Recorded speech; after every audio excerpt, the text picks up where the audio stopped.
Hello and welcome to City Journal. I'm Marion Downs, and here with me today is Mayor Schertzer. Well, hey, it's good to be with you. It's been a while since we've done the show. It's good to get back to a routine. Love coming in here and doing City Journal with Harding Telecom. We have a list of things that we're going to go over for you today, and I'm going to let Arias kind of kick it off for us, and then we'll have a discussion on some of these issues.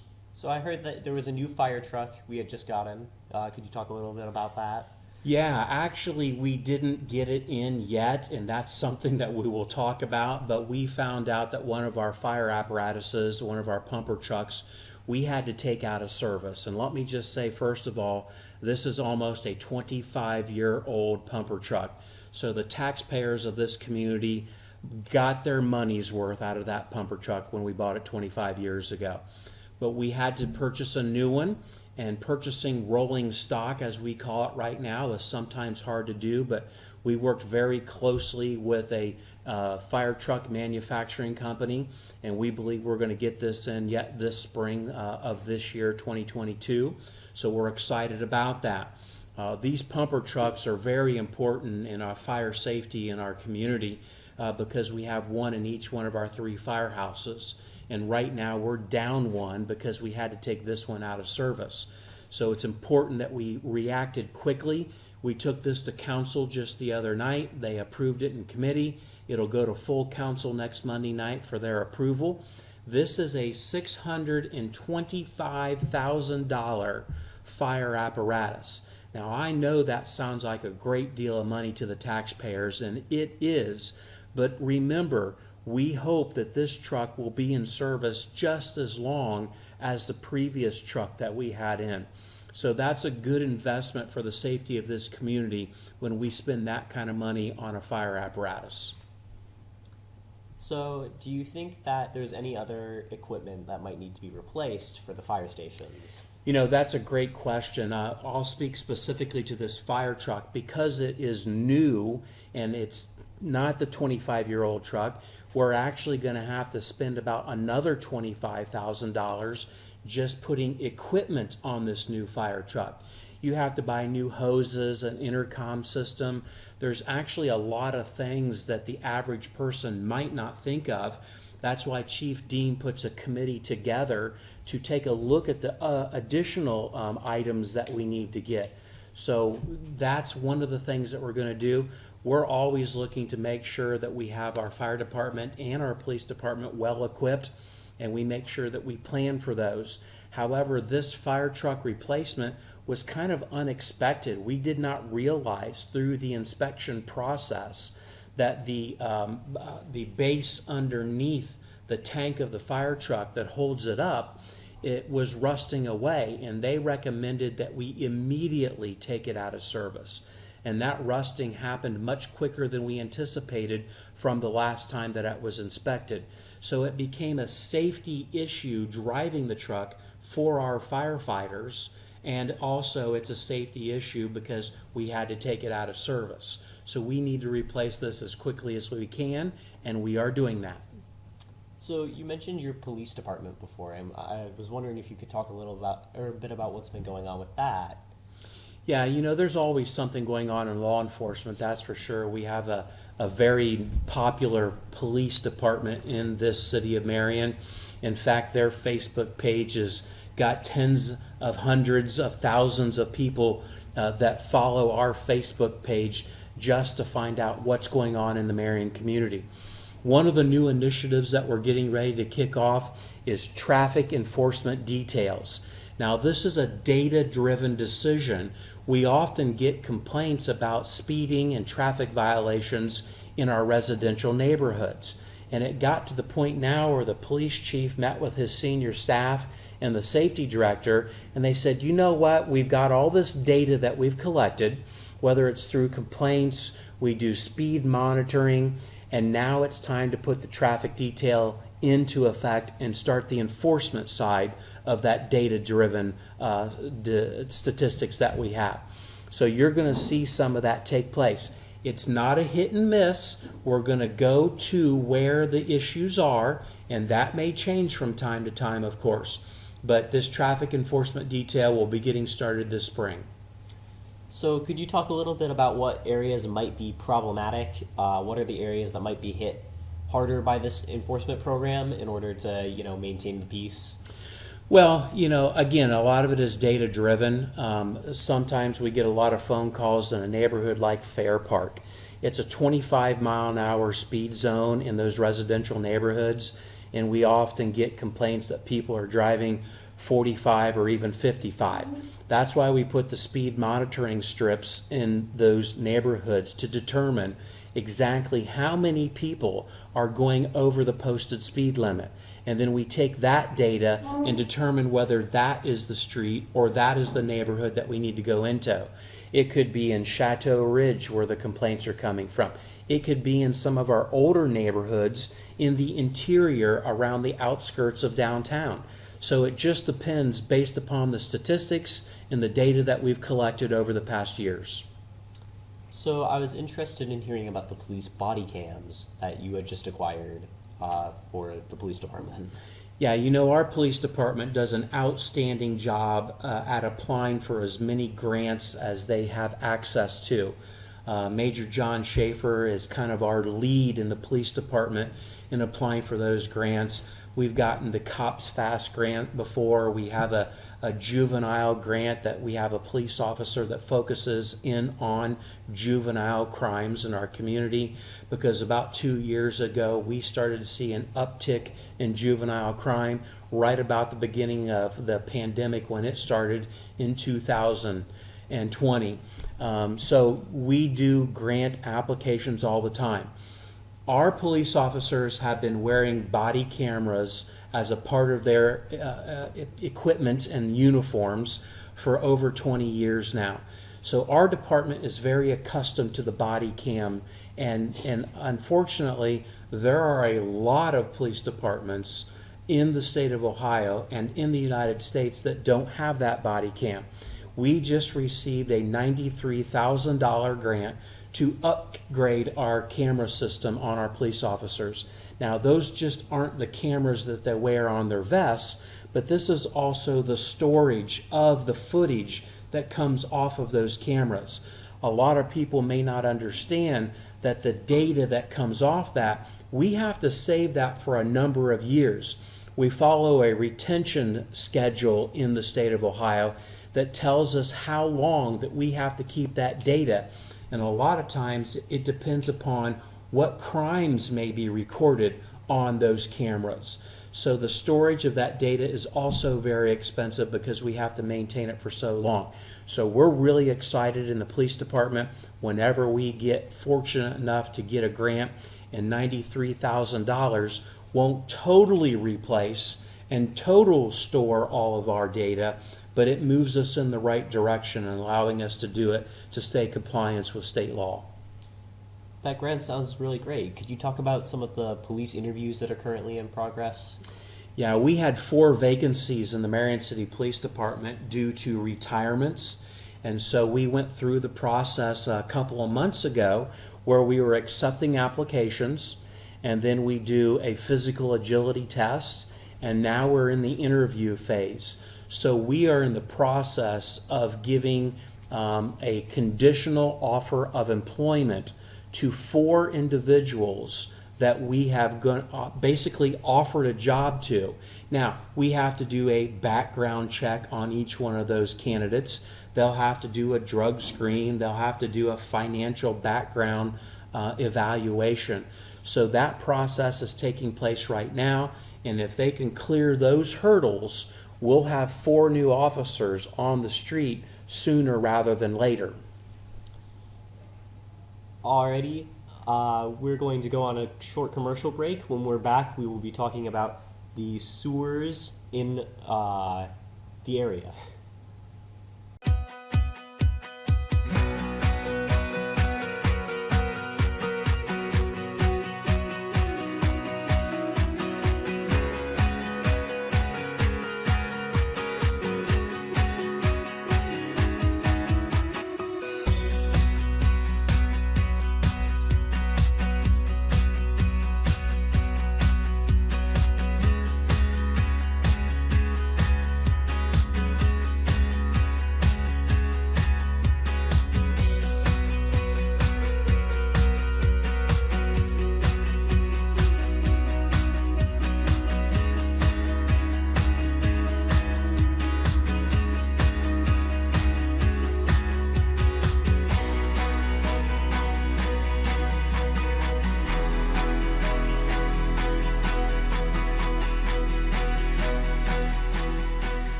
All right, and welcome back. With me is Mayor Schertzer. So, could you talk about the sewers for a little bit? Yeah, sewers have been big on our agenda for the past 20 years. Even before I was elected in mayor of 2007, when I was on council, we were on a path to replace a lot of the aging sewer infrastructure. And if you've watched this program before, we talk about this topic often and frequently. We're seeing more intense rainfall in our communities, and that is a problem that we've had because our sewers are so old. They're 100+ years old in some areas. And so we've got 3 sewer projects slated for 2022, already approved by council. And the first sewer project that we're going to talk about is the South Main Street Sewer Project.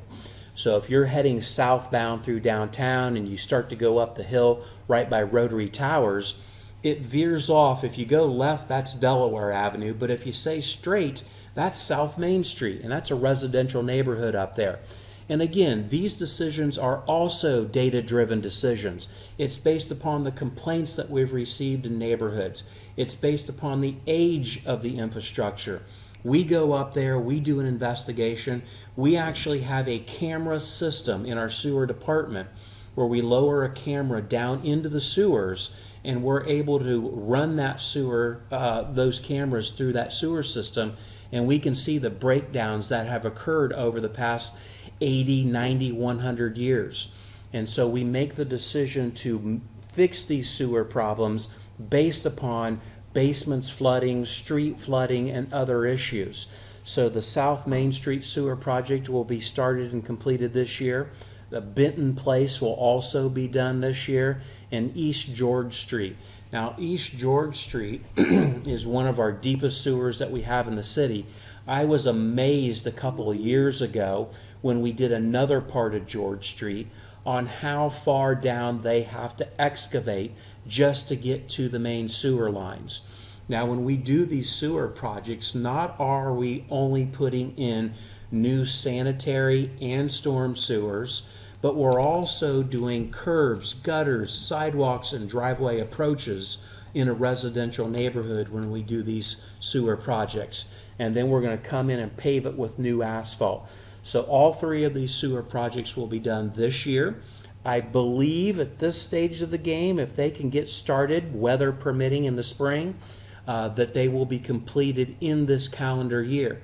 Some of our sewer projects in the past have been so big that we have had to carry over from one calendar year to another. We don't think that's going to happen this year, but there's always that possibility. Reinvesting in our sewer infrastructure is very important. I know it's not the type of infrastructure that we see, but it affects everybody that lives in the city based upon some of the concerns that we have had. And we are going to continue to do sewer projects as long as I remain mayor, because we have what we call a long-term control plan approved by the Ohio EPA. So it's an adaptive management plan. So that means that we can be flexible with it and work with the EPA. If we see a problem in one area of the city where the sewers are having issues, we can change our plan, move over and do this one, and then get back on track. This is a 20, 30-year plan that we have. That's why it's called long-term control plan. But long after I am mayor, this community is still going to be replacing sewer infrastructure because it has been so long since these sewers were put in the ground. Could you talk briefly about the individual costs of these different sewer projects? That's a great question. A lot of these costs depend upon how big the project is. I mentioned the East George Street project. That's rather expensive because of the equipment that the contractor is going to have to come in and the excavation of it. These projects can range anywhere between $500,000 to do to $1.5 million to $2 million. If I'm not mistaken, these 3 sewer projects combined, I'm going to ballpark it around $3 million. So that's a lot of money. That money comes from low interest loans. It comes from Ohio Public Works grant money. And it also comes from when you pay your sewer bill in the city of Marion, we use that money to do this infrastructure improvements. All right. So would you like to talk about the ODOT program?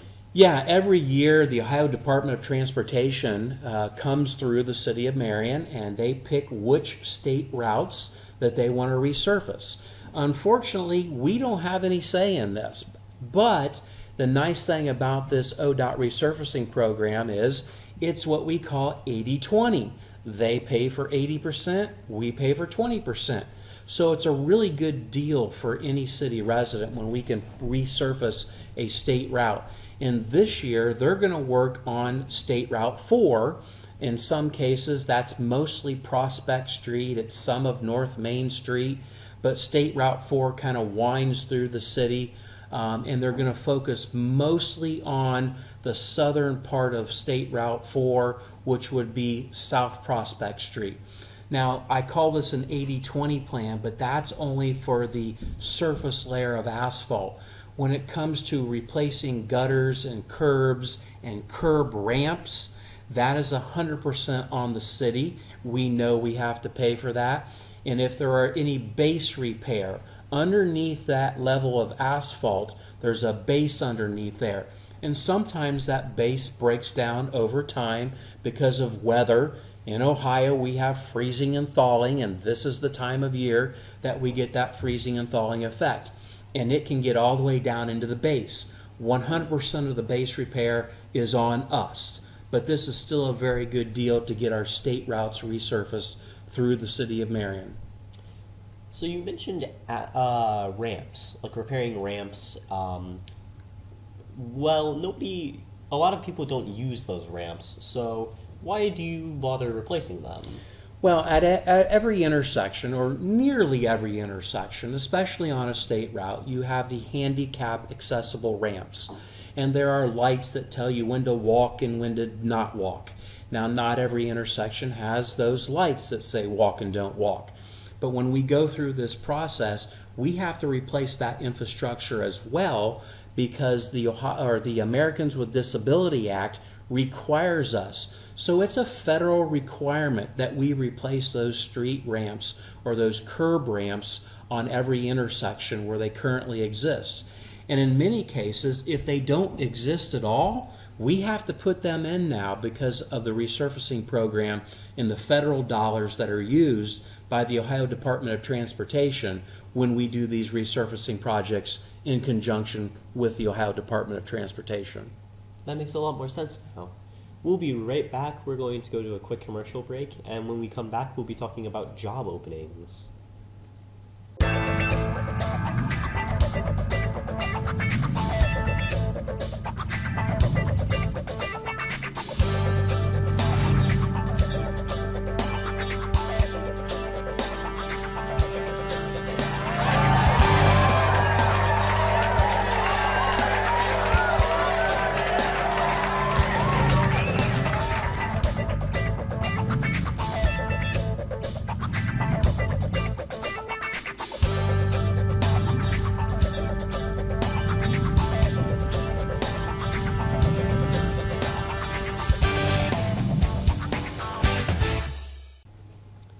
Welcome back to City Journal. So I was wondering if you had any job openings.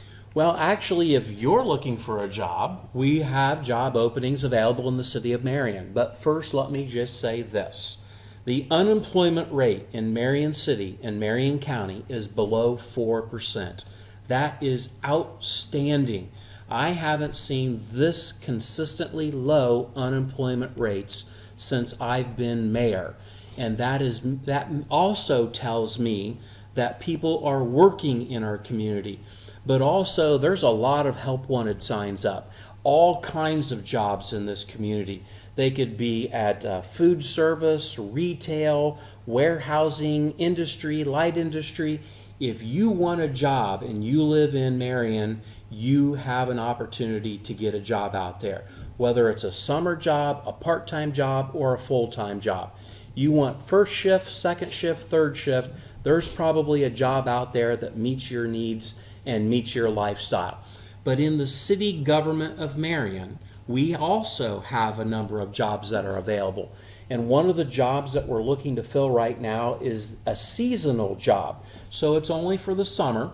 We're looking for people that can mow grass and working part-time in the Parks Department. And you can apply for all these jobs I'm going to talk about. You can go to the City of Marion website. You can come in person and fill out an application. Go to the 3rd floor of City Hall. You'll find Amy O'Connor, who is our HR clerk, and she'll assist you and tell you what you need to do and how to do it. But we're looking for the summertime weed and grass program mowers. We're looking for an aquatic center manager. That's basically our pool manager. That's a $13 an hour job to be the pool manager. And you would do all the scheduling for all of the lifeguards and support staff at the aquatic center. You'd be responsible for saying, wow, we've got inclement weather coming in, everybody get out of the pool, or we're closing the pool down for the remainder of the day. So there's a lot of responsibility that goes along with that. Maybe some of you might remember Todd Schneider, who works for the Marion City Schools, is now a principal here. He worked at the Aquatic Center some years ago while he was still teaching. A lot of Harding High School students apply for the lifeguard jobs and the other support staff positions that we have at the Aquatic Center. Last year, you may remember, there was a lifeguard shortage. People just did not get certified to become lifeguards. The certifications are good for 2 years. If you got your certification in 2019 and then the pandemic came along in 2020 and the pool was not open, when we reopened in 2022, there just weren't enough people that had that lifeguard certification. So if that's something that you're interested in doing, I would encourage you to check the Marion YMCA. They're holding frequent and often lifeguard training programs. You can't lifeguard for the City of Marion unless you are certified to do so. So check that out. So aquatic center manager, lifeguards, other support staff at the aquatic center. Again, seasonal jobs only in the summertime. Hours can be flexible. You can work anywhere between 15 to 30 hours a week. And that's anywhere between the ages of 16 and up. Unfortunately, under 16, we can't hire you at this point in time. So that is one very important job that we're looking to fill. We're also taking applications for clerks in City Hall. A clerk is somebody who works in the office. These are full-time jobs with full-time benefits. And they could work in the utility billing department, the auditor's office, and other positions throughout the City of Marion. We're getting ready to fill one clerk's position right now, but when that one gets filled, another one is opening up immediately. So we're taking those applications. We're also looking for a part-time custodian, somebody to come in the evening hours into City Hall and do some custodial work. So if you just want to pick up a few hours a week, part-time work, usually in the late afternoon or evenings, this part-time custodian could be for you. In addition to that, we're taking applications for sanitation workers. Now, those are the guys and gals, because we've had both, that work on the back of our trash packers. And you go up and down our city streets 5 days a week, Monday through Friday, and you pick up the trash. And those are a couple. We're also looking for a social services coordinator out at the Marion Senior Center. This is a person that will work specifically with the senior citizens in our community, and more specifically, senior citizens that are members of the Marion Senior Center. That's a great position as well if you like working in that type of social service work. We're also still accepting applications for a zoning and compliance officer. We have one, but we thought it very important to add an additional one because when I came into office, there were so many zoning issues that this city had. We're trying to clean those up, and we decided that an extra person would be able to help do that. And also contingent van drivers, also for the senior center. You don't need a CDL to drive these vans, but you will be driving senior citizens to and from doctor's appointments, grocery shopping, other shopping, and maybe some other appointments that they might have. Those are usually just a 5-day-a-week position. I don't think those senior vans run past 5 o'clock. So there's a lot of jobs that we have. You have to fill out the application. You'll have to take a criminal background check for some of these, but not all of them. But you will have to take a drug test for every one of these jobs. So could you talk about the shifts for these jobs? What is that going to look like? Most of the time, unless I mentioned it like our part-time custodian, most of them, I don't want to say 9 to 5 because the senior center opens up before 9 o'clock, whether you're the social services coordinator or you're a van driver. But generally speaking, you'll work as many hours as you want to.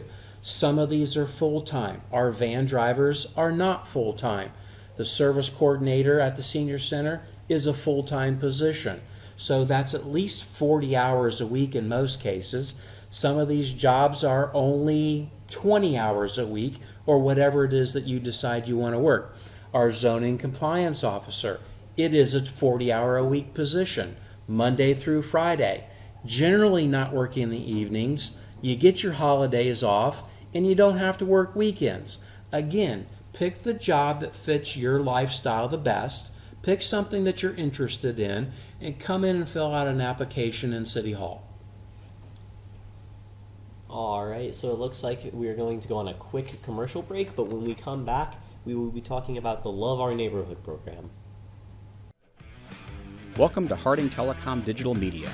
Unlike television, print, and radio media, which are all one-way communications, digital media creates an interconnected world of interactive communications that puts you in control of content creation and broadcasting.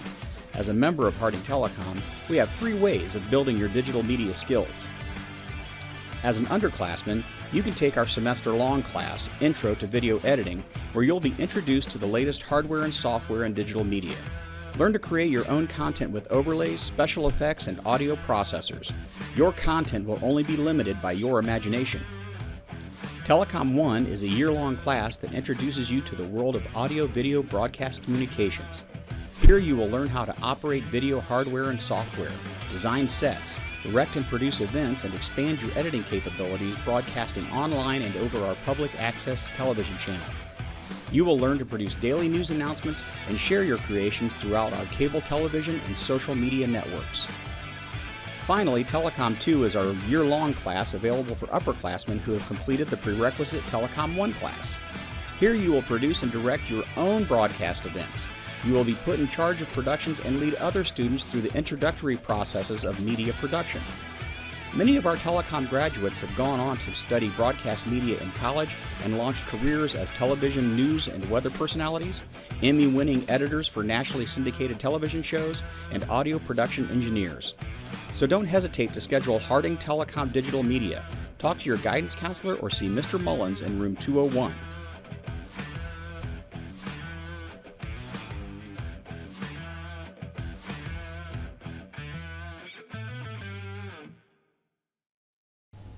And welcome back. So tell us a little bit about the Love Our Neighborhood program. Yeah, the Love Our Neighborhood program was something that we started 2 years ago in the height of the pandemic in 2020. And we had so much success with it that we decided to do it every month from March to October in 2021. And because we've had such great success with it, we want to do it again in 22. We're going to kick off the Love Our Neighborhood program next month in March, and we will let you know exactly what neighborhoods that we're going to be in. Let me tell you how this works a little bit. We identify a neighborhood based upon some of the complaints and some of the issues that we've seen, and we go into those neighborhoods and we do a comprehensive cleanup. We let the folks know that live there that we're going to be in that neighborhood so they can participate in cleaning up their own neighborhood. You're going to get a letter in the mail explaining to you what days and what time the Love Our Neighborhood is going to be in your neighborhood. It's usually a 2-day event.